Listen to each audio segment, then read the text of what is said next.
आणि आता बातमी बीड इथून, कारण ओबीसी मधून मराठा आरक्षण द्यावं या मागणीसाठी बीडच्या आष्टी इथं ट्रॅक्टर रॅली काढण्यात आली आहे। यामध्ये मोठ्या संख्येनं मराठा समाज बांधव सहभागी झाला होता। जोरदार घोषणाबाजी करत ओबीसी मधूनच मराठ्यांना आरक्षण द्यावं अशी मागणी यावेळेस करण्यात आली आहे।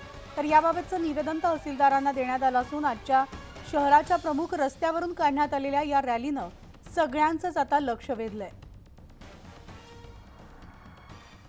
आपण सविस्तर अपडेट्स घेऊयात आमचे प्रतिनिधी सुरेश यादव यांच्याकडनं। आरक्षणासाठी बीडमध्ये ट्रॅक्टर रॅली काढण्यात आलेली आहे। सुरेश, ओबीसीतून मराठा आरक्षण देण्याची मागणी या आंदोलनकर्त्यांनी केली आहे, काय अपडेट्स आहेत? बीडच्या आष्टी शहरातील ही ट्रॅक्टर रॅली आहे आणि मराठा समाज हा आक्रमकरित्या तहसील कार्यालयावरती आलेला होता। विशेष म्हणजे 20 तारखेला मनोज जरांगे पाटील मुंबईकडे रवाना होणार आहेत आणि त्याच पार्श्वभूमीवरती आष्टीमधील जो मराठा समाज आहे त्यांनी तहसीलदारांना निवेदन देण्यात आले आणि विशेष म्हणजे मराठा समाजाला आरक्षण देत असताना ओबीसी मधूनच आरक्षण द्यावं अशी देखील मागणी करण्यात आली। यावेळी शेकडो ट्रॅक्टर हे आष्टी शहरातून जात असताना सगळे जे लोक होते, लोकांचे लक्ष त्या ट्रॅक्टरने वेधून घेतले।